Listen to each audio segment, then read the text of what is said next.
Chain 1. The game behind the game. You've stopped chasing illusions and started seeing clearly. But the question remains. What if everything you've been taught about attraction was designed to keep you chasing? Not by her, by the system.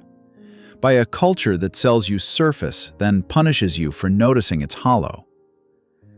Welcome to the Chill, Then Conquer. This is where we dismantle illusions, break emotional code, and rebuild men from the inside out. You are not here for tricks. You're here for truth. And the first truth is brutal. Most of what you think is chemistry is just a reaction to your own wounds. Let that settle. When you feel obsessed with her, was it her silence that hooked you? Or was it the part of you that never got closure? When you can't stop thinking about the one who ghosted, was it her charm you miss? Or the story you told yourself about finally being enough? See, this is not about her. It never was. This is about the game beneath the game, the pattern under her words, the psychology behind her silence, the mirror hidden inside the obsession. Let's begin. 1. How you were trained to chase. From the moment you hit adolescence, the game begins. Not with truth, with theater. Movies told you she'd fall for the nice guy who waited. Ads told you that if you bought the right thing, you'd be irresistible. Music told you pain was romantic, and school told you to sit down, behave, and wait your turn. You were trained to believe that if you just do things right, she'll choose you. You weren't told that certainty kills desire. You weren't told that her attraction isn't based on effort, it's based on gravity. The energy you carry, the frame you hold, and no one told you that chasing her attention would cost you your own center. The first lesson of the deeper game is this: the more you chase, the less you're chosen.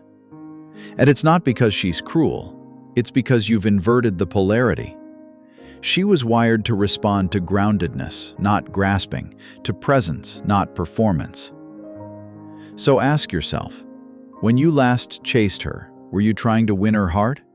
Or were you trying to escape your own emptiness? 2. Why her silence cuts so deep. Silence is not neutral. Silence is surgical. She doesn't need to yell to hurt you. All she needs to do is vanish. That text left unread. That call unanswered. That subtle shift from warmth to cold. And suddenly, you're spiraling. But here's what most men never see. Her silence doesn't hurt because of her. It hurts because of you. It strikes the wound you never healed, the abandonment you never faced, the validation you've been outsourcing. Stoic philosopher Epictetus said, "It's not things that disturb us, but our judgments about things." Her silence is a thing. Your suffering comes from your judgment. She's pulling away. I must not be enough. That story is the trap. That reaction is the pattern. And that's the game she doesn't even have to play, because your own mind plays it for her. She doesn't control you, but your unexamined wounds do. You want to be free? Then stop asking why she's quiet and start asking why you're not. 3. What her behavior reveals about you. Women mirror. They reflect, sometimes consciously, often unconsciously, but always with precision. If you show up uncertain, she'll test. If you show up needy, she'll pull back. If you show up grounded, she'll relax or leave if she's not ready for depth. This is the deeper game. She's not the puzzle. You are. Every interaction becomes a mirror. If her distance destroys your peace, then your peace was never yours to begin with. If her attention makes you feel like a king, then you were never crowned by purpose, only by her gaze. The Stoics taught that no external thing should have the power to break your inner state. Marcus Aurelius wrote, "You have power over your mind, not outside events. Realize this, and you will find strength." Her silence is an outside event. So is her affection. So is her indifference. None of it should shake your frame. But it does, until you stop trying to control the game and start mastering yourself within it. 4. The shift. From reaction to recognition. Here's where most men get stuck. They react. They try to explain. They text, "Are you okay?" They overinvest. They try to fix. But what they miss is the quiet power of non-reaction. The woman who goes cold is not your enemy. She's your exam. She's the final boss of your emotional training, not because she's evil, but because she reveals your weakest link. The shift begins when you stop reacting and start recognizing. Recognize what? That her pulling away is not a command, it's a signal. Not a call to chase, but a call to rise. When she withdraws, ask yourself, where am I leaking attention? What truth am I avoiding? Who am I becoming in this silence? The man who uses her silence becomes unbreakable. The man who fears her silence becomes forgettable. You choose. 5. The foundation. Reclaiming the frame. Everything comes back to frame. Frame is the psychological boundary that determines who influences whom. If she pulls you into her emotional storm, your frame collapsed. If you hold your ground while she swirls, your frame held. Seneca said, "We suffer more in imagination than in reality." And imagination is exactly where weak frames die. You imagine she's losing interest. You imagine there's another guy. You imagine you must do something, say something, win her back. That's not frame, that's flailing. A real frame doesn't beg. It doesn't perform. It doesn't need to know. It simply is. The most dangerous man in any room is the one who can feel chaos and not become it. Her silence? That's chaos. Your strength? Choosing stillness. 6. The power. Seeing through the illusion. Most men never get this far. They quit when it gets quiet. They fold when it gets confusing. They chase when it gets painful. But the few who endure, who stay alert, reflective, and sovereign, they discover a deeper power. They see through the illusion. They realize that so much of what passes for love is actually just the nervous system searching for safety. And so much of what we call rejection is just life rerouting us to where we were always meant to go. In her silence, they find their signal. In her withdrawal, they rediscover their mission. In her absence, they recenter their worth. The Stoics were right. You don't control the external world, but you control how it lands inside you. And once you master that, you stop chasing validation. You start emanating value. And she starts feeling your gravity without a single word from you. 7. Closing the loop. So let's bring this full circle. This was never about decoding her. It was about remembering you. You've been trained to chase breadcrumbs, but now you bake your own bread. You've been addicted to her response, but now you reclaim your reaction. You've been obsessed with her silence, but now you sit inside it and own the room. The game behind the game is simple. He who needs least leads most. Not because he's heartless, but because he's whole. If this truth hits something deep, leave a comment and tell me what cut through the noise. Was it the silence, the chase, the moment you remembered your worth? And if you're ready to master the deeper layers of masculine clarity, purpose, and emotional power, hit that subscribe button In the next chain, we're diving into Chain 2, Emotional Echoes. How her wounds become your cage. You thought the pain was yours, but some of it wasn't. Some of it was planted. Some of it was passed down. And some of it was projected onto you by someone still bleeding from a wound you didn't cause. This is the invisible prison that traps even strong men. You are not suffering from your wounds. You are trapped inside hers. Let that sink in. The things she said that shattered your confidence weren't about you. The silence that pierced you wasn't personal.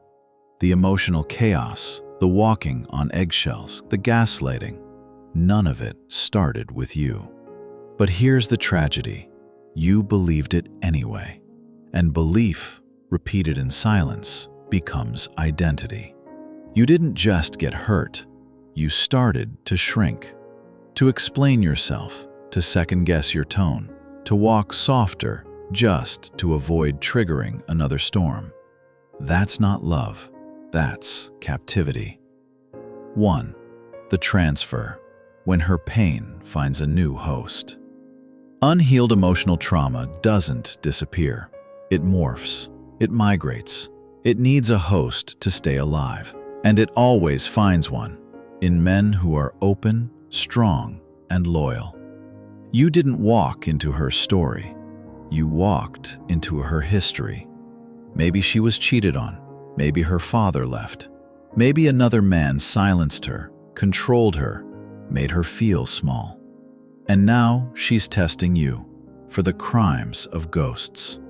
She looks into your silence and hears his betrayal. You leave your phone face down, and suddenly you're hiding something. You speak with calm confidence, and it triggers her panic. Not because of you, but because someone once used silence to dominate her.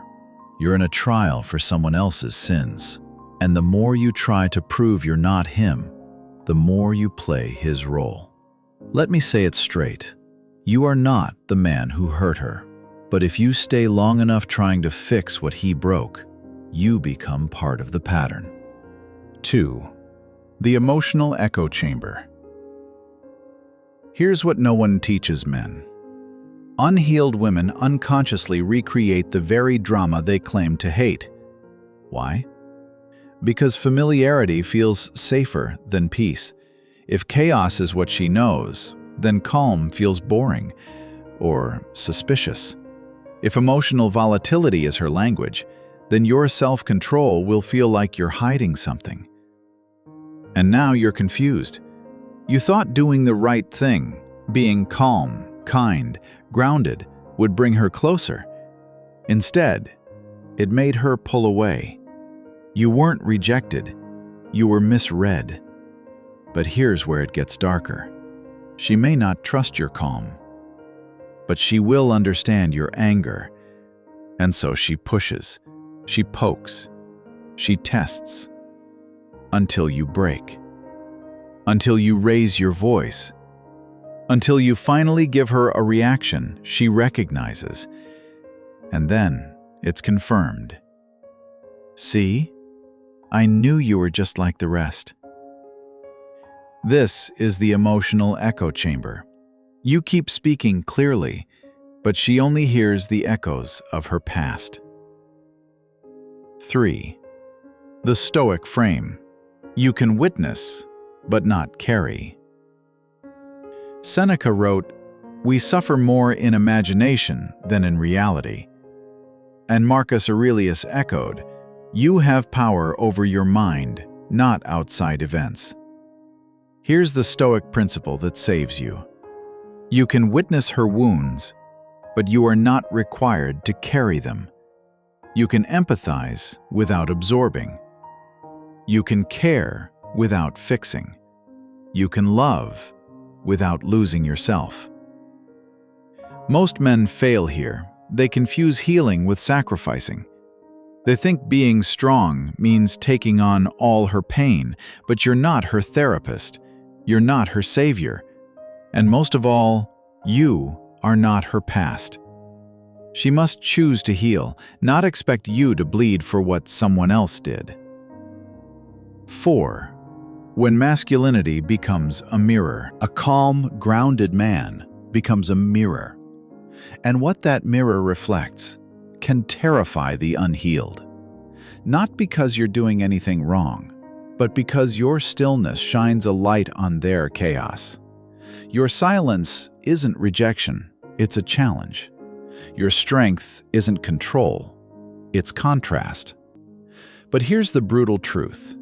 The more healed you are, the more unstable she might feel if she's still living in survival mode. She'll test your patience. She'll question your loyalty. She'll punish your independence. Because if she can break you, even a little, it proves something familiar. That no man is safe. That peace can't be trusted. That all strength is just a mask. But if you don't break, if you remain still, present, unshaken, then something powerful happens. You stop being part of her pattern and start becoming a mirror she can't escape. That's the moment she either rises or runs. 5. The fork in the path. Heal or repeat. Now the choice is yours, brother. You're not here to judge her, but you are here to guard your peace. So ask yourself, does her love invite clarity or confusion? Does she seek truth or comfort? Does she challenge you or drain you? Because if you're always explaining, always proving, always apologizing for who you are, you're not in love. You're in a psychological loop, and you don't owe your life to a loop. A stoic man doesn't try to save people who don't want to be saved. He lives in truth. He walks in discipline. He builds a life that doesn't rely on validation from anyone still battling ghosts. 6. The exit from her cage. You break the chain the moment you stop reacting, the moment you stop taking it personally, the moment you realize that not all storms are yours to calm. Your power begins the moment you see clearly that was her war. You just happened to stand in the crossfire.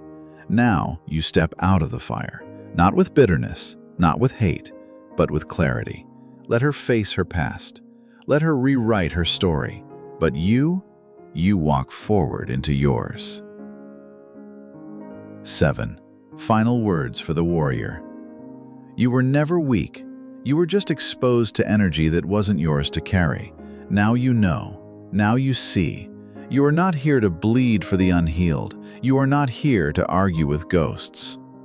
You are here to build, to lead, to stand. And when a woman comes who is healed or healing, you will meet her with strength, not sacrifice. Because this time, you won't be entering her cage. She'll be entering your kingdom.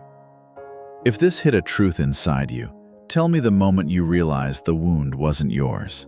In Chain 3, we'll expose the 5 feminine behaviors that look like connection but are actually fear in disguise.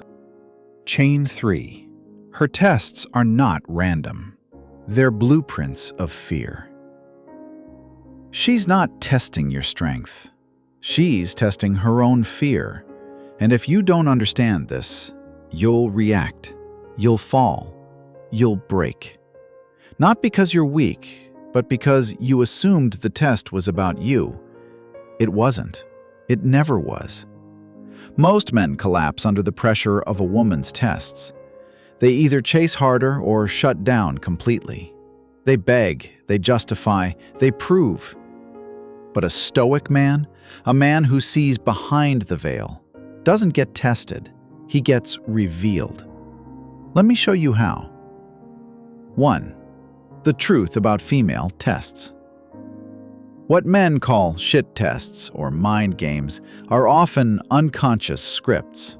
They're fear responses, control strategies, legacy defense systems inherited from every betrayal, every silence, every abandonment she's survived. She's not evil. She's not manipulative. She's afraid. Afraid that your calm is fake. afraid that you'll disappear the moment she softens, afraid that your power is just performance. So what does she do? She pushes. Not because she wants to see you fall, but because if you fall, she can finally say, "See, I was right not to trust." Do you understand the weight of that? She doesn't want to prove you strong. She wants to prove herself right. 2. 5 tests of the fearful feminine. Let's name the patterns so you never get caught blindly inside them again. 1. The silence test. She pulls back. No reply. No energy. No warmth. Not because she stopped caring, but because she wants to see if your attention is automatic or anchored. Will you collapse into panic?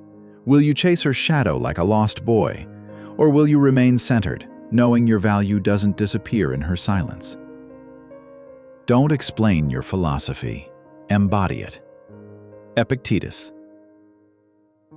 The test isn't whether she texts you back. The test is whether you betray yourself in the silence. 2. The reversal test.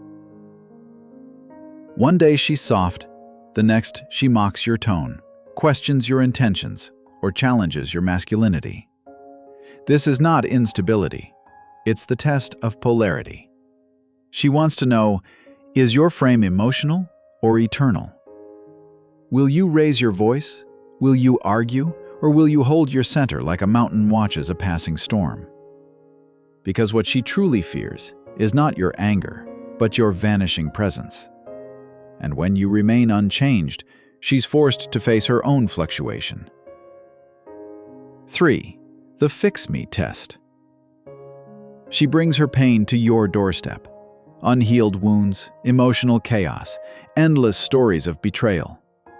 At first, it feels like vulnerability. But if you're not careful, it becomes your prison. She's testing if you'll sacrifice your peace to fix hers. And here's the truth. You can hold space, but you cannot be the solution. A stoic man listens, but he does not absorb. As Marcus Aurelius said, "If it is not right, do not do it. If it is not true, do not say it. If it is not yours, do not carry it." 4. The jealousy trigger. She mentions other men. She posts seductive stories. She leaves your messages unread but views every story you post. Why? Because she wants to see how secure your masculinity is. She doesn't want to lose you. She wants to know if she can. This is a test of ego, not of love. And the only correct answer is silence. Not cold silence, sacred silence. The kind that says, "I am not competing, I am choosing." And if she cannot feel chosen in your presence, she will lose access to your energy completely. 5. The submission test. This is the deepest one. She challenges your direction, mocks your purpose, questions your leadership. It's not because she wants to lead. It's because she wants to know, can she surrender and still feel safe? If your direction is weak, she'll take over. But if your direction is divine, sourced from truth, not ego, she will either surrender to the peace you bring or flee from the power she cannot control. And either way, brother, you win. 3. What she really wants. She doesn't want your wallet. She doesn't want your body. She doesn't even want your words. She wants to feel your center. Because in a world of collapsing men, a man who doesn't move under pressure becomes a lighthouse. She'll test you to see if your light is real, or just firewood waiting to burn. But once she sees that you don't bend, she'll either break herself or bow to something she thought didn't exist anymore. A man she can trust more than her fear. 4. The stoic response. Stillness, not strategy. Most men fail these tests because they treat them like battles. But the Stoic doesn't fight the test. He outlasts it. He doesn't strategize. He stabilizes. When she goes cold, he warms himself with purpose. When she throws words, he deflects with clarity. When she disappears, he builds, because he understands this core truth. No man is free who is not master of himself. Epictetus. The only thing you need to pass these tests is to remain yourself. 5. When you fail, and what it means. What if you've already failed? What if you've chased, explained, begged, raised your voice? Good, let it humble you, but don't let it define you. This isn't about perfection, it's about presence. A woman doesn't need a flawless man. She needs a man who can fall and return stronger. So rise again. This time, not to earn her trust, but to embody your own. 6. Final words for the man who sees the test. You were never being rejected. You were being measured, not against other men, but against her past. And if you now see that her test wasn't a trap, but a mirror, then you've already passed. Because what she truly wants is a man who cannot be shaped by fear. And that man? He walks through storms untouched. He stands when others kneel. He doesn't explain his worth. He breathes it. You are that man, brother. Not because of what you say, but because of what you refuse to become. If you've ever faced these tests and felt confused, frustrated, or furious, you're not alone. But now, you're no longer blind. Because in Chain 4, we're exposing the dark feminine archetypes, the seductive masks women wear when they're not healed, and how to see through them before they consume your mind, your energy, and your life. Be still, be sharp, be unshakable. Your peace is your power. And you were never meant to be tested by fire, only forged by it. Let's complete the arc with fire, clarity, and finality. Here is the last link in this chain, the final revelation of this Stoic series. Chain 4. The dark feminine. Seeing through the mask before it destroys you. She doesn't show up as a villain. She shows up as a dream. Soft voice, glowing skin, words that feel like home, eyes that seem to understand you deeper than anyone ever did. But if you're not grounded, if your inner world isn't built like a fortress, you won't realize until it's too late. You're not in a relationship, you're in a trap. This is the dark feminine. Not every woman holds it, but the ones who do often don't even know it. She's not trying to destroy you, she's trying to protect herself. But in doing so, she pulls you into patterns so ancient, so invisible, they feel like fate. This final chain is not about blaming her, it's about seeing clearly before the charm becomes a cage. 1. The archetype you're not supposed to recognize. Let's break the illusion. The dark feminine is not evil. She is fragmented, hurt, unaware of her own wounds, yet masterful at hiding them behind seduction, laughter, tears. She doesn't show her fear directly. She shows it as control, as games, as masks. What most men fall for isn't the woman herself, but the story she tells through her energy. And the darker the wound, the more intoxicating the illusion. You don't fall for her, you fall into her unresolved pain. 2. The 4 masks of the unhealed feminine. Each one is a test. Each one is a trap. If you don't recognize them, you'll lose time, energy, identity. But if you see through them, you walk away with your soul intact. 1. The wounded seductress. She doesn't chase, she invites. She walks like she knows something you don't, speaks in riddles, makes you feel like you were the one who initiated it all. But underneath the allure, she doesn't want connection, she wants control. Her power lies in your pursuit. The more you chase her, the more she withholds, and the more you confuse obsession with love. A stoic man doesn't chase shadows. He reads the pattern, not the poetry. He who indulges in empty desires is already enslaved. Seneca. If your peace disappears when she disappears, she already owns you. 2. The spiritual mirror. This one speaks of energy, of vibrations, of healing, alignment, and twin flames. She'll match your language, your philosophy, your values, not to deceive, but because she's searching for stability in your identity. She mirrors you not to manipulate, but because she has no stable self. And if you're not careful, you'll fall in love with your own reflection. What feels like connection is often just projection. The soul becomes dyed with the color of its thoughts. Marcus Aurelius. Be careful. If she shifts with every room, every trend, every philosophy, she's not evolving, she's hiding. 3. The emotional oracle. She sees into you, knows your mood before you speak, anticipates your moves. It feels like magic, intuition, a deep bond. But beneath the surface, she's scanning you for emotional leverage. Her hyper-attunement isn't love, it's surveillance. She doesn't want to support you. She wants to understand you better than you understand yourself. So she always stays one step ahead. You'll find yourself over-explaining, over-sharing, trying to reassure her, trying not to set her off. Brother, that's not connection. That's containment. And a stoic man does not live inside someone else's emotional weather. It is not things themselves that disturb us, but our opinions about them. Epictetus.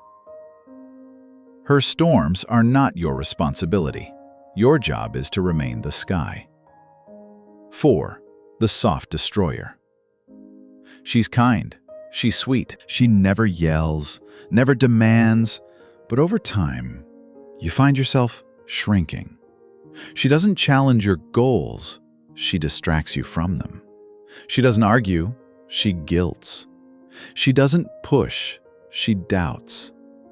Do you have to work tonight? Why don't we just relax more? I just miss how things used to be. You don't even notice it at first. But your mission dulls, your edge fades, you become comfortable, and that is how you die. Comfort is the enemy of progress. Stoic maxim. If your greatness feels like a threat to her, she will subtly sabotage it. Not to harm you, but because your growth intensifies her insecurities. That is not partnership. That is soft erosion. 3. How the Stoic sees through the mask. He does not accuse, he does not attack, he observes. When something feels too good too quickly, he questions. When he feels addicted to her attention, he steps back.